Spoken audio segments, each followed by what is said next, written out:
adapting and overcoming life's major life's shifts. major shifts. So come on up, Joel. And of Thank you. course, he knows a thing or two about training dogs. Just FYI. A little bit. So thank you guys. My name is Joel Ryals. I have a company called Fortress Canine where we breed, train, and sell protection dogs. And then we have a second company called Canine Academy, which is an online training course where if you already have a dog and you want to do basic obedience all the way up to advanced training. And like Nicole said, I had started my business before the whole felony thing started. I'm not going to go into too much detail on that. We had a whole podcast I did with Nicole where we go through that whole craziness if you want to hear that story in full.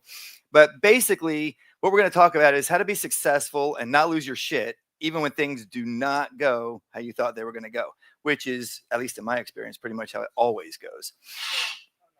So, I want to give you a brief history because sometimes when people talk about these things and dealing with major life shifts, they really haven't gone through much. And people are like, well, yeah, but you don't know my situation. So I was active duty and a little bit of National Guard and Reserve time in there in the Army for about 14 years. And about 2 years into my Army time, my ex-wife wanted a protection dog for when I was going to be deployed. So I go up, we purchased this puppy. I go up and I start training and I became obsessed with it. It was all I wanted to do. Every 4-day weekend in the military, which is about 10 months out of the year, you get a 4-day weekend. I was up training dogs, including Thanksgiving and Christmas, which maybe is why I got divorced. I don't know. Can't figure it out. But we went through that situation. And I got out of the Army specifically to pursue the dog, doing the dogs full time. And the week that I quit my last job, my employment job, I come home and my ex-wife leaves. I'm done. I was like, we finally got everything put together. I can be full time now. Nope, she was done with everything. So I had to. We were separated for 2 years. And so I end up in the situation where I finally built this business up to make enough money to take care of our family. And now family's kind of all screwed up, right?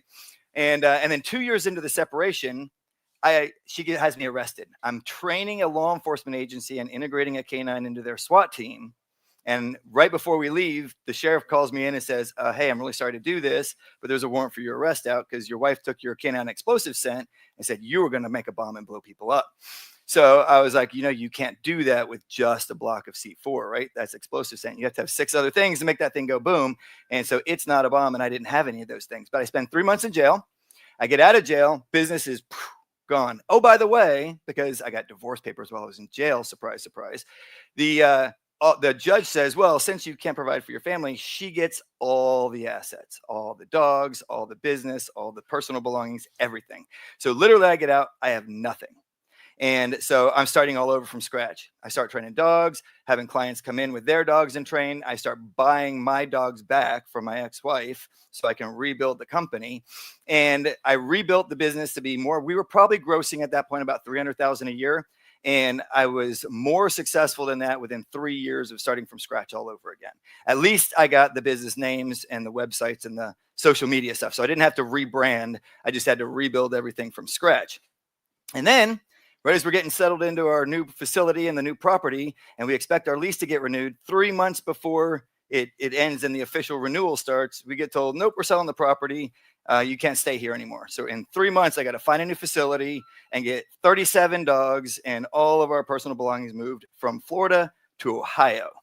And just those trips were fun. I think I had 2 of those, counting each way, 2 of those where I didn't have a major blowout on a trailer or a vehicle breakdown or something happened on those trips. So what normally was like a day and a half drive was frequently turning into 5-6 days to get from one location up to the other one. And so we get everybody moved up there, and now the business is doing great. But I want that to never happen again, right? Like we were talking about future-proofing your life earlier. So our goal is build that credit up, get everything worked out so that we can buy our own property within the next 3 to 5 years. So all of those things that keep happening over and over again in life, it's easy to just quit and give up and say, you know what, maybe this is too much. I shouldn't do it. But we're going to talk about how to adapt and overcome when things like that happen. And our story is a little bit on the crazy side, but everybody has things that happen in life where you're going along, you're trying to get something accomplished, and then the roadblocks just seem to keep coming and they keep coming. And it's like, okay, I guess maybe I shouldn't do this. I should quit. And I don't think that's the right way to approach it. And we'll talk a little bit about that. So first of all, let's talk about what because people now have heard a lot of military terms and don't really understand what they mean. Adapt and overcome was a military thought process, right? And the idea was you need to know what the commander, whoever's giving you your orders, you need to know basically what he wants to accomplish. And then, because as soon as bullets start flying, like Mike Tyson said, everybody's got a plan until they get punched in the mouth. That's what happens on the battlefield frequently. You got a plan. This is what we're going to do. We're going to maneuver here. We're going to do that. And then as soon as bullets start flying, that all goes to shit. And you've got to figure out, okay, well, we didn't expect that unit to be over there. Or we didn't expect this, machine gun nest to be over here. And we've got to readjust and readapt. And you've got to do that on the fly as you're moving through and trying to accomplish this mission. So the adapt and overcome model is based out of that. So if you're not getting shot at, it should be pretty easy to do this in your life if you just take it step by step. So we good? No, I'm just using it for notes. So what does it require to be able to adapt and overcome? In my opinion, there's 4 things you need. The number 1 is commander's intent. Now, if you're not used to how the military works, when you have a mission come down, you get what's called an operations order. And there's like 5 paragraphs to it, and you're supposed to fill them all out and have everything done. Part of the operation order is the commander's intent. And this is where you take the whole concept of what you're trying to do and you boil it down to like one sentence. This is what we're trying to do. That way, all the way down to the lower enlisted guys, if things are going to shit, they can be like, but this is generally what the commander wants to happen. So how do we make that happen? You've got to have the goal in mind so that when you're adapting to what's going on, you can keep going generally in the direction you're trying to get to. So you need to establish your specific goals. I'm not going to go into a lot about setting goals. I know Jack's done podcasts on it. I've done podcasts on it. I'm sure you've done podcasts on setting goals, your 3 things. And those are all great ways of doing it. But however you set your goals, whether you do it like where you sit down and write it out on paper, or whether you just have a good, clear concept of where you're trying to go to, you need to have your goals. And then you take those goals and you wrap them up into a simple statement that you can remember easily so that you know when things are going crazy, well, where are we actually going? Because it's easy to get sidetracked when stuff starts to fall apart on you. And this really encompasses the why. Why do you want to do the thing you want to do, right? Because a lot of times we're setting goals. It's like, well, I have a fitness goal and I have a work or a business goal and I have a family goal and maybe I have a spiritual goal. Well, why do you want those goals? Why are those things important to you? That's what you boil down into your commander's intent. So basically mine is, I'm a dog man. That means I train dogs like a horseman for horses. I'm a dog man. I raise and train my dogs to take care of my family. That's it. No matter what happens, I got to keep the dogs going. I got to take care of my family. That's the things that are happening. So fitness, finances, everything is based around that very simple commander's intent. Now you can just call it a goal or a life direction or whatever you want to, but military terms, we would call that commander's intent. The second thing I have to do is I have to observe my battle space. I have to observe what's going on around me and be aware of what's happening, because sometimes what we see right in front of us that seems to be the problem, that may or may not be a problem, but there may be all sorts of other things going on. So if I choose a direction to go and I don't observe what's over there, then I end up moving into a worse position potentially, right? So we need to make sure that we are aware of what's going on. And remember, our concept is when everything's going to shit, this is how I'm going to work through this problem to get to where I want to go. All right. So whether that's job, whether it's marriage, whether it's your health, your fitness, the biggest thing is you have the attitude of I'm getting to my goal no matter what. Right now, here's where a lot of people mess up when they're going through this is they go, hey, all these roadblocks are popping up. Maybe my goal, maybe the place I'm trying to get to, I shouldn't try and get there. Maybe it's too hard. Maybe, God's trying to tell me something. A lot of times it's like, yeah, dummy, I'm trying to tell you to do it right and stop making all these stupid mistakes. But the goal is still a good goal, right? So the questions you've got to start asking are, what did I fuck up that got me to this position? What do I need to change to keep this from happening again? It's all about your sphere of control. Okay, you start getting outside your sphere of control and it becomes overwhelming and you just give up and quit. Only thing that matters for you is what can I do right now to change my situation? And you're not trying to change the whole situation right now. You're trying to keep moving in the direction that you're trying to go so that you keep making that progress slowly and steadily at a time. So if your observation is that someone else screwed up, you're already shot. It doesn't matter what other people did, because a lot of times the issues you run into, I could blame the people that were supposed to renew our lease and go, oh, well, they screwed me. They didn't renew my lease. No, it's their property. They get to do whatever the hell they want with it. So I've got to go, okay, We need to find a new location. We need to get everybody moved. We need to get the business re-going again as soon as we get there, right? So don't look at what other people are doing. Look at what do you need to do to make this stuff work. And then the third thing is you've got to adjust your plans and your path to the new circumstances. So this is where we get away from the idea of, well, oh, maybe I should just give up on this goal. And it's like, no, part of reaching a goal is failing and failing and failing and failing, and then failing some more until you actually accomplish the goal. Because whatever goal you think you want to reach, if it's at least a goal that's worth going after, you don't know what you need to do. You're going to start moving in the direction that you think you're supposed to go. And then you're going to realize, oh, I was stupid. I did this thing and it all fell apart. And then you go, okay, so now I know, don't do that again. I need to adjust over here, or I need to adjust over there. Failure is part of the process of getting there. Obstacles are part of the process of getting there. And so instead of giving up on the goal, we go, okay, I still know where I'm trying to get to, but maybe instead of going straight there, I need to go around over here, or I need to go around over here. And I need to start working through these issues that keep popping up. So you want a new job? We got to prepare the battleground, which is what we say in the military. We've got to prepare our environment. We got to prepare ourselves to be able to do the things that we want to do. So I'm in a job that I think sucks. Not me personally, but this is an example of a situation, right? I'm in a job that I think sucks. I want out of this job. I'm miserable when I come home, blah, blah, blah, blah, blah. Well, you can take the burn the ships approach. Walk in and say, I quit, and then try and do something else. Or a much wiser approach is prep the battleground so that you can quit the job. Because sometimes in that particular situation, it might just be that the environment isn't working out for you. And if you have leverage, you can walk into your boss and say, hey, boss, this isn't working for me. I need these things for me to be able to stay here. And if he doesn't think you have a way out, he might just go, deal with it. And you go, well, here's my resume, or here's my resignation. I'm done. I'm out. And then they're like, whoa, wait a minute. Potentially, or maybe they're like, well, have a good life. Either way, you've prepped the battle space so that you can move into that new thing, right? And it changes. None of that's the same every time, right? I really hate any instruction. I'm into the self-defense instruction, right? I hate any time somebody says, this is how you do it. Because in a fight, it's never how you do it. It's always different. It's always changing. It's dynamic and it's moving even while things are going on. So you've got to get yourself as many tools in your toolbox as you can so that you can start adapting and adjusting to whatever it is that's happening. Well, that applies in life too, not just when you're in a fight. And so what if you're having family issues? Well, if you're having family issues and your marriage sucks and you want to make a difference, the first thing you do is you fix you. Stop worrying about your husband or your wife or your kids or whatever. Most of the problems that you're experiencing are you.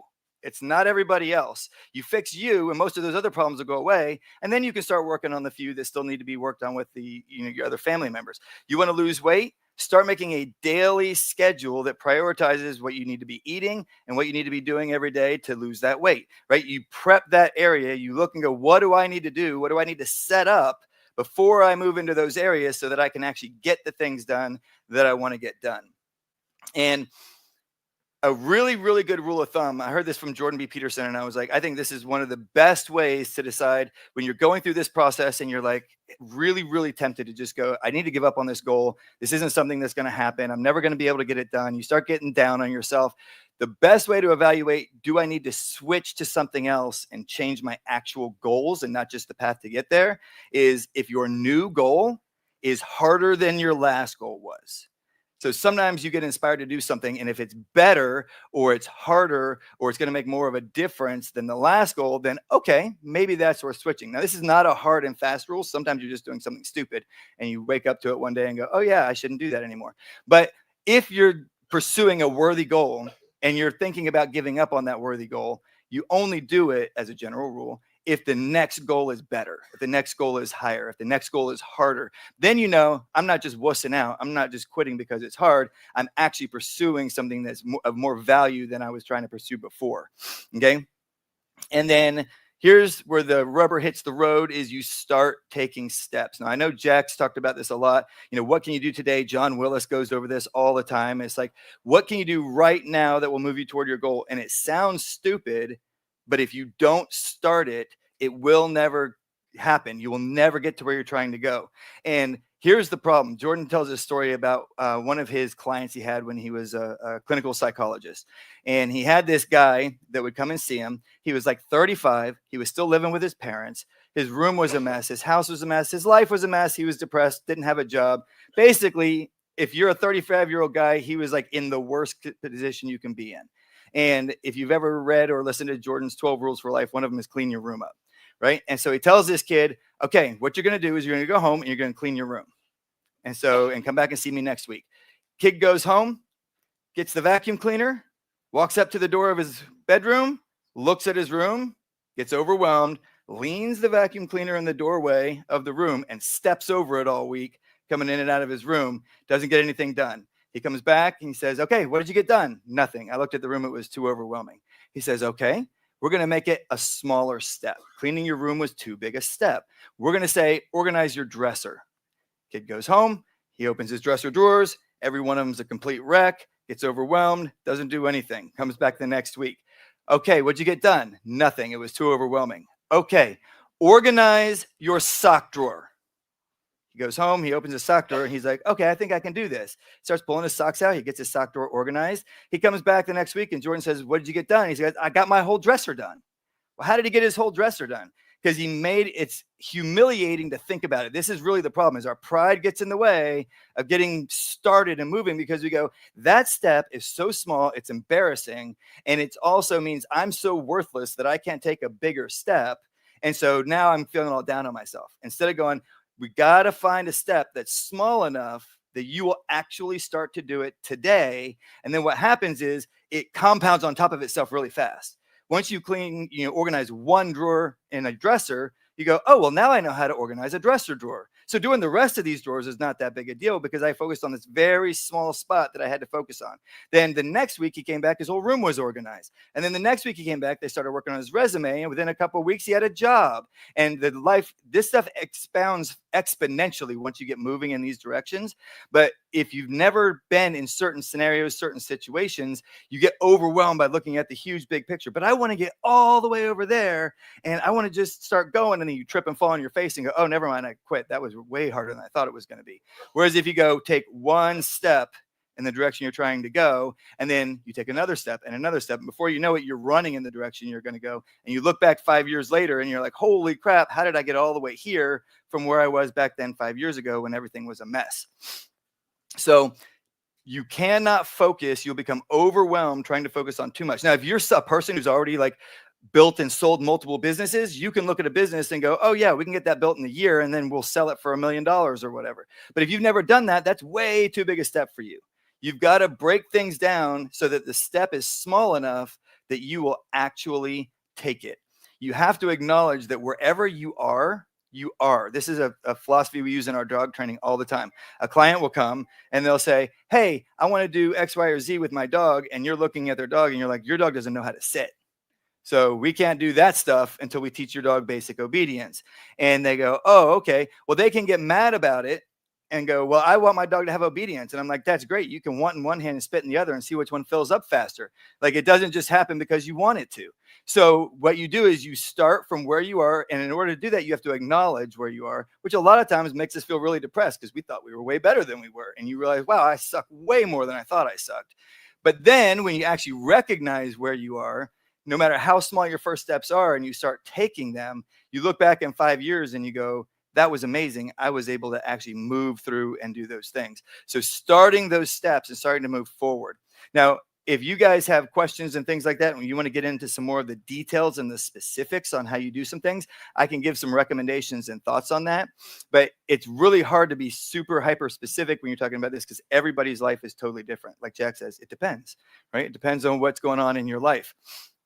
But I'd like to encourage you guys that no matter how bad things seem, when I stepped out of that jail cell and I stood on the sidewalk and waited for my mom to come pick me up, and I'm 43, 44 years old, and I have to get into her car and go to her house because I don't have a house to go to anymore. And I get there and I go, well, I can sit around and feel sorry for myself and live with my mom for the rest of my life if I want to, or I can be a freaking grown-ass man and get things going again. And I just started putting stuff out there that I had available times for dog training, and people started showing up. Well, they start showing up and they start paying you a little bit of money. And you go, well, now I can take that money and I can do this and I can do more. And so I buy some obstacles, some wood to build some obstacles. Now I can do better training. Now I have more money. I call my ex-wife and I say, hey, those 2 dogs that you've got there, send them to me. And when I sell them, I'll give you half the money. She says, okay, she wants money. And so she sends me the 2 dogs. I sell one. I give her all the money and I keep that one. And I say, okay, give me 2 more dogs. I'll sell them and I'll give you half the money. I made like 0 money on dog sales for my first couple of months because I needed 8, 10 dogs to get the breeding program started again. So I don't have to buy the dogs from her. Now I can produce them myself again. And then it just built up and it built up slowly. But it seemed like a really slow process until 3 years later, I'm looking going, well, now I've got 40 dogs again. They're all my genetics. They're all my healthy lines. And I've got the sales coming in. I've got the bank accounts building back up again. And everything was up and rolling and running smoothly again. But if you take that time and you're like, well, this sucks. I'm in my mid 40s and I just freaking had this BS arrest happen. And now I've got to claim, say I was guilty because an SF guy had given me an MP5 select fire and I didn't register it. So, oh no, now I'm a felon. And I could go, oh man, life sucks. I'm just going to quit. Or I can go, nope. What do we do next? What is the next step? And that attitude of, I will not quit. I will not stop. I know what my commander's intent is. I know what I want to accomplish and move toward. And I'm going there no matter what happens to me. And having that attitude and continuing to push forward, you'll be able to accomplish almost anything you want to do. Other than going to Mars, only Elon can do that. So, all right, guys. So I hope that was helpful for you. Do we have any questions on how to implement this stuff in life? Jerry Springer. Yeah, they can line up over there. That's right. Jeanette. Who has a question? I know the first question is always the hardest. I know everybody's like, I'm now I don't want to stunned. ask. There we go. Remember, you can line up here and get to the mic, and then I don't have to crowd surf. This might be kind of personal, but you had to have some really red hot kind of hate towards your ex-wife during that time frame. How did you get to the point where you were willing to even talk to her and work with her? So the talking part, that's a really good question. The talking part wasn't the hardest part, but I will say, so I was in the military and I knew how to plan operations and do things kind of in the quiet and in the dark and get away with it. And I had some pretty intricate plans about how I was going to take her out, but nobody was going to know she got taken out. And then the kids were going to be back with me because, oh no, it's so terrible. I don't know what happened to your mom's brakes. And then everything was going to be better, right? And I was in the shower one day and I'm going over my plans, getting all mad and angry. And I suddenly realized, you know what? This isn't helping me any. And that was that whole focusing on other people versus focusing on me. And thankfully, during the separation, one of the things I realized, because you can ask my wife, I'm a very hard person to live with, and I totally acknowledge that. She's wonderful and beautiful. And so I was like, hey, I know I'm a hard person to live with. Probably the first thing I should do if we're going to be able to make this whole marriage thing work is I should work on me. I should do the best I can to be at least a decent husband, somebody that, she's going to be able to live with. So I started working on that. And for 2 years, that was pretty much all I did. I trained dogs and I just either was reading or listening to things on podcasts or audiobooks and just trying to implement as much of that stuff as I could to make myself as good as I could make myself. And then I realized, so then the divorce happened, right? Then the arrest and the divorce. And I'm like, well, shit, I've been doing all this work and you're still going to do all this crap. But so I did get mad for a while, but I realized all that's doing is hurting me. It's slowing me down. I could be sitting in here thinking about how I'm going to, sell my next dog or how I'm going to start advertising this way or how I'm going to, get the website improved or whatever it was that would have actually been productive. And I'm sitting there thinking about, okay, I'm going to leave my cell phone with my buddy. He's going to drive around town sending texts on it. So that's where I was all night. And I'm going to sneak over here and I'm going to do this naughty thing and I'm going to get away with it. And I know I didn't do it. I just said I thought about doing it. Never happened. But it was that situation of realizing I'm only hurting myself by being angry. I'm only hurting myself by having resentment and getting rid of that. And as soon as I decided to do it, it was like a whole page flipped in the whole book and it was on to the next page. And then I could focus 100% on what I was actually trying to do rather than looking backwards on something I couldn't change anyway and trying to, take revenge and get back at somebody for something that they did. Question from the stream. Do you whiteboard and how do you feel about vision boards? So I think those things are great. So there's a lot of really great ways to make plans and make goals. I do think writing your goals down and posting them in a place where you can see them is really important. I also think having time frames on your goals is really important. So if you want to get into the goal setting side of things, you want your goals to be measurable. So it's not like I want to be happier, right? That's not a goal. Like that's a nice little thing to say, but you can't measure I'm happier, right? What you do is you say something like, hey, you know what? I want to not yell at my kids when they spill milk because I had an anger issue when I was younger. And so it's like, okay, how do I get over that? Well, maybe I need to do some reading on, anger management and things like that. And so you write that down and you say, I want to go a month without yelling at my children for doing something silly that they shouldn't get yelled at for. And then you make it a month and you go accomplished. Okay, now what's the next step in moving in that direction? If you want to build a business, you say, hey, by next week or next month, I want to have my website up and running. And then the next month is, okay, maybe I'm going to start advertising. Well, how am I going to do it? I'm going to start a podcast. Okay, my first podcast is going to be done in 2 weeks. It's going to suck. Nobody's going to listen to it anyway. Nobody knows who you are. You're just some random dude out there, but you start doing it. And then when people find you 6 months, a year from now, they go, wow, look, this guy's been doing a podcast every week for the last year. I'm going to go back and listen to all those. Oh, he did suck in the beginning, but it's still pretty decent information. And so you start making those progresses forward and writing them down, especially put them in a place where you can see them all the time and don't just walk past them, right? Put them in a place where you can see them all the time and stop and look at them. And then I like the 3 things. So there's some really great journals that you can get for moving forward in goals. And I like the ones that have you every day. There's a little scheduler on the one side. So you do block scheduling. I'm going to work on this for 2 hours. I'm going to work on this for an hour, whatever it is in your schedule, so that you have blocked out time to work on the things that you say you want to work on. And then in the bottom, it says, what are the 3 things that I need to do today for it to be successful? Now, I'll tell you, when you start doing that, here's what's going to happen. Those 3 things are going to be way more than you can get done in a day. But you, at the end of the day, you look at it again and you go, what did I get accomplished? Okay. Lessons learned. I make way too big a daily schedule for myself, make it smaller, right? And then so you literally start cutting yourself down, but you're doing it every day. You're looking at your goals and you're going, what am I going to do today that's going to move me in the direction I need to go?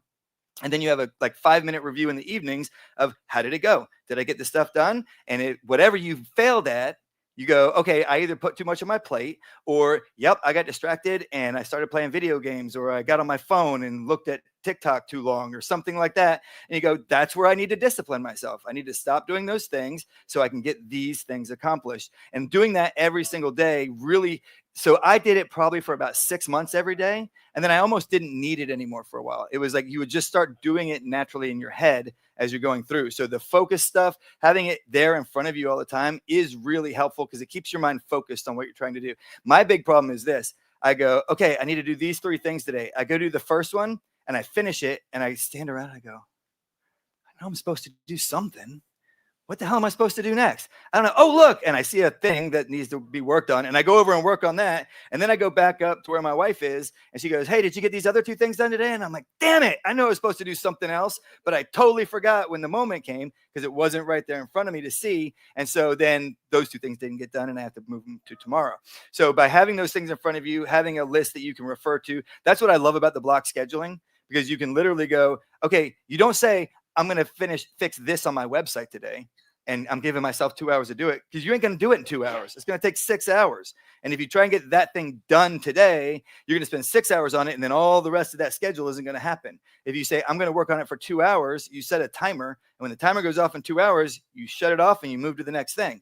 I'll do it to another 2 hours tomorrow. I'll do another 2 hours tomorrow. Well, and if that's some people's mentality is I've got to flow through it, then you just recognize that in yourself.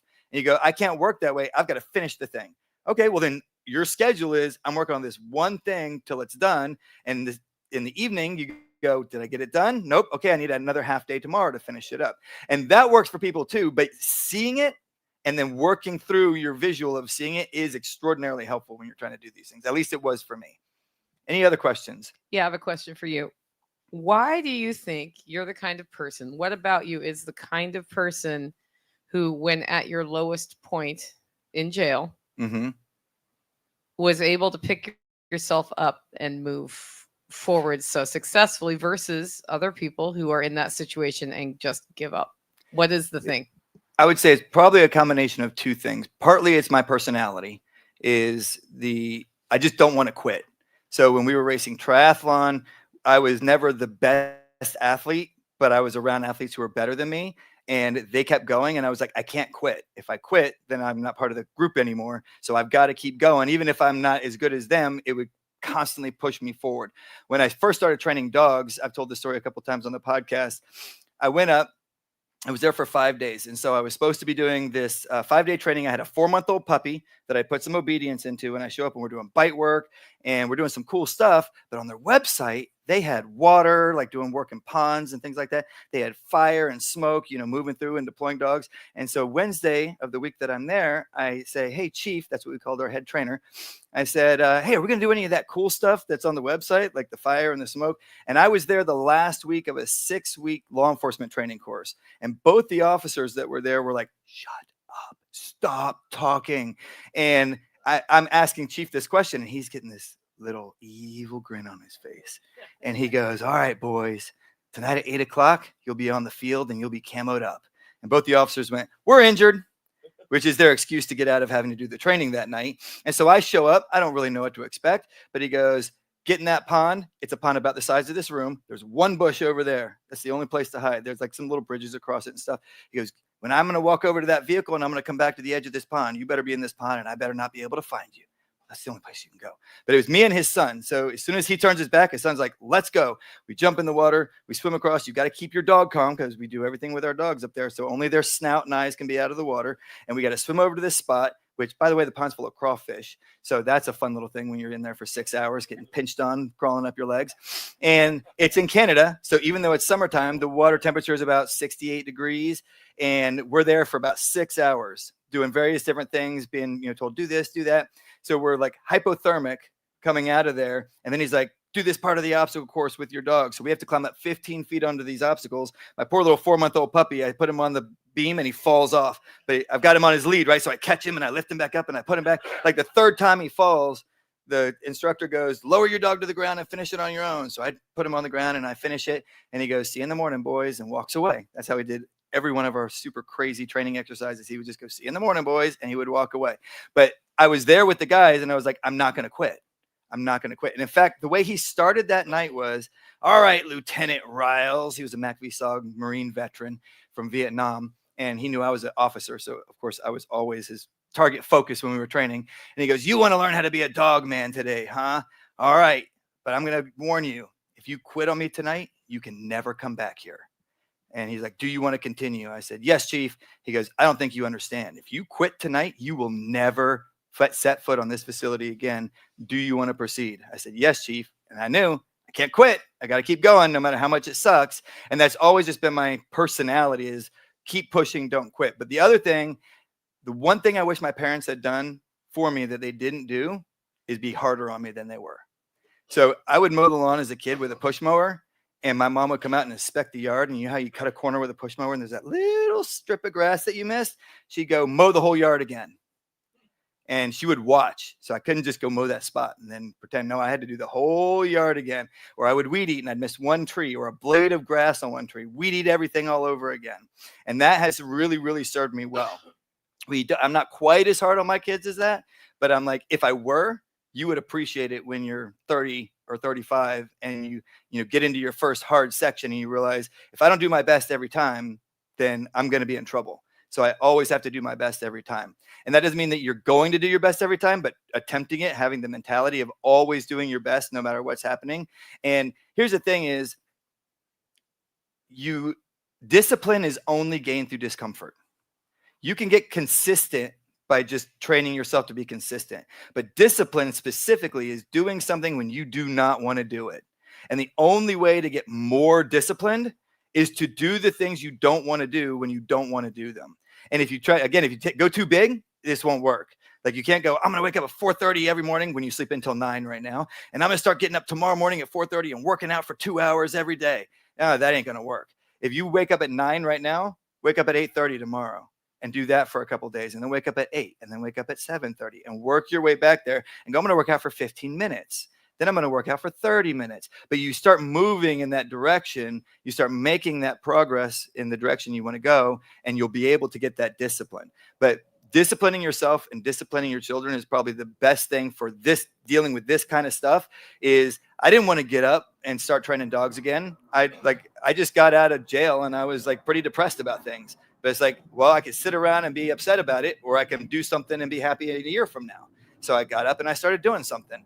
And the first couple of weeks, nobody showed up. But then I get a phone call. Hey, I want to come train with you. Okay, let's set a time, blah, blah, blah. You start getting a little bit of money. Well, what can I do with this money? I can go blow it, or I can take this money and put it back into the business and then do something else that's going to be more productive down the road.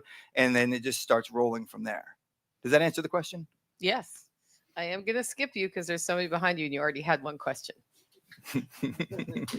What role did community play in rebuilding your life and your business? So the first time I lost all the community that I had. So when I got divorced, all the people who said they were my friends weren't my friends anymore. They were all now my ex-wife's friends. And I basically had nobody other than my mom, which is why I love my mom so much. Didn't appreciate her enough before that. Moms are awesome. Love your mom. But so I had to build that community up from scratch again. So I basically had nothing. So one of the things I started doing that was really helpful, and one of the reasons I'm here with you guys today, is I went, you know what, a really good way to advertise if you don't have a lot of stuff going on is the podcasts that you listen to that do interviews with people. Call or email those guys and say, I want to be a guest on your podcast. You get on, you start talking to them, other people hear it, they start listening in more, you start getting a lot more communication that way, and a lot of people that haven't heard of you before will start to hear about you. And then the ones that connect with you will start to come in. And then the more you do that kind of stuff, and I'd wanted to come to Jack's workshops for a long time, but I just never had I was always either working or something was going on during the sign up, and I never got like a ticket. And then he did Anarchapulco, and I was like, and like the first week, it was like, hey, we still got 5 tickets left. I was like, screw that, I'm going. Like it was in February. February is my birthday time anyway. We were together at the time. And I went, okay, I'm freaking going. I got his tickets and we came out here. And from then we met each other and we were like, hey, we really like each other. You're cool. And you think I'm cool. That works out for me. And then I met Nicole. And then I went to some of Nicole's workshops. And then I started going to SRF. And then we reached out to other people and started doing other events. And so that community built itself up over time. And the weirdest thing that happened to me, I'm still not used to this kind of stuff, is I was in North Carolina when the hurricane came through. So we were at an event and we didn't get the high winds, but we were in a decent flood area, but we were able to get out. But we had no cell phone reception, anything like that for like 4 days after the storm came through. And I didn't know, but all of our friends in the area that we were at now had already loaded up their vehicles and were getting ready to head over to come find us, because they didn't know if we were able to get out, if we needed help or anything like that. And as soon as we hit cell reception, I was like, hey, make sure you text all these people, let them know that like we're on our way, everything's good. And so she starts sending those texts, and they were literally like driving down their driveway to head out to come over to North Carolina and figure out where I was. And I'm like, see, after going through the first situation where I didn't have anybody and I was all on my own, I'm very used to just being on my own. But when you have people that you can actually rely on and that can rely on you, that definitely makes a huge difference. So when those guys were going like this, you joined my club. You were asking, so did you learn the STFU?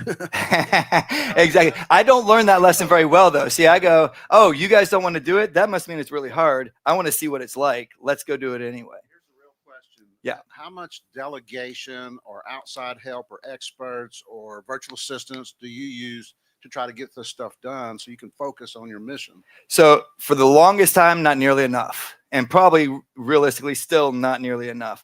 But what I did learn, especially coming out, because my ex-wife used to help with certain things. So I did have some kind of assistance on the like website side and things like that.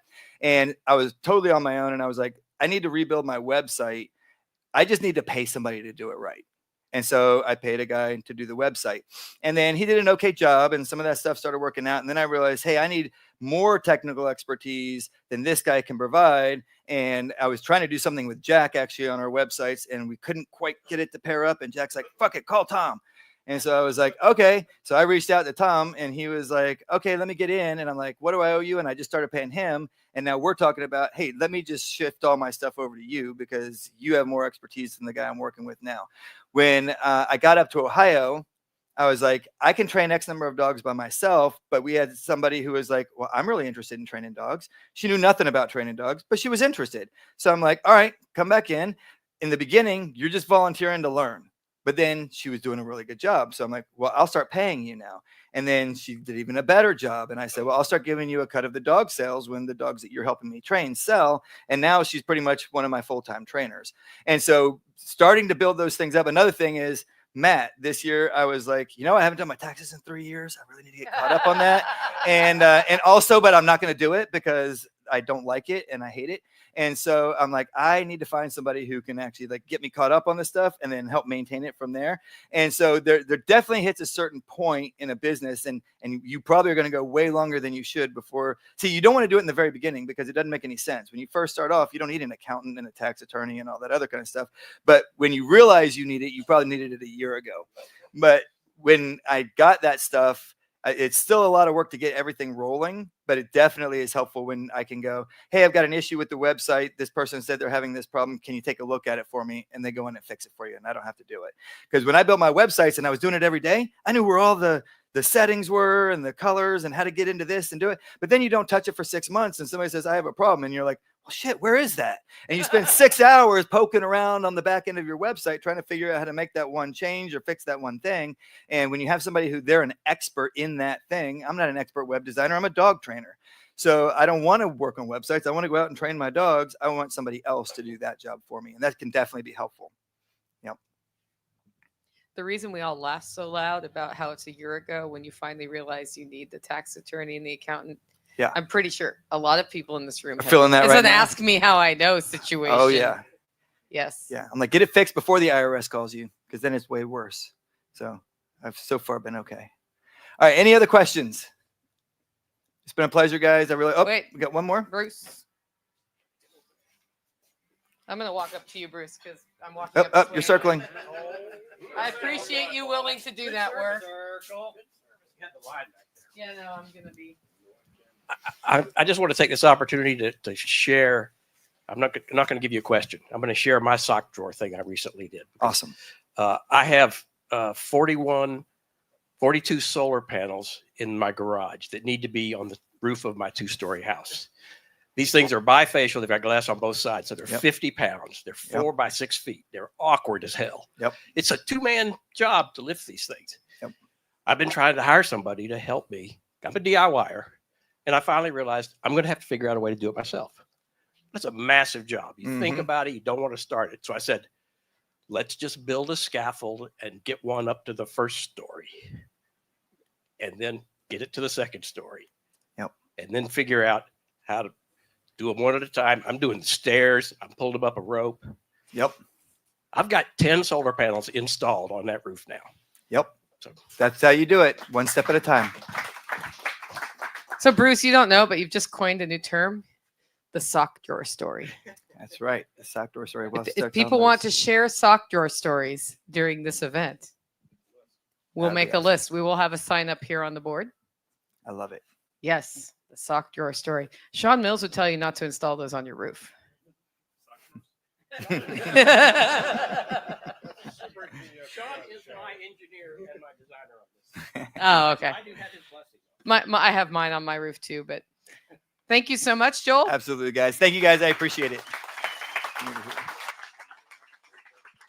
Okay, speaking of signing up, this evening we're going to have a session called Tell Your Story in 5 Minutes, and there are a lot of new people here. So you have up to 5 minutes to tell us something about yourself. You could tell your sock drawer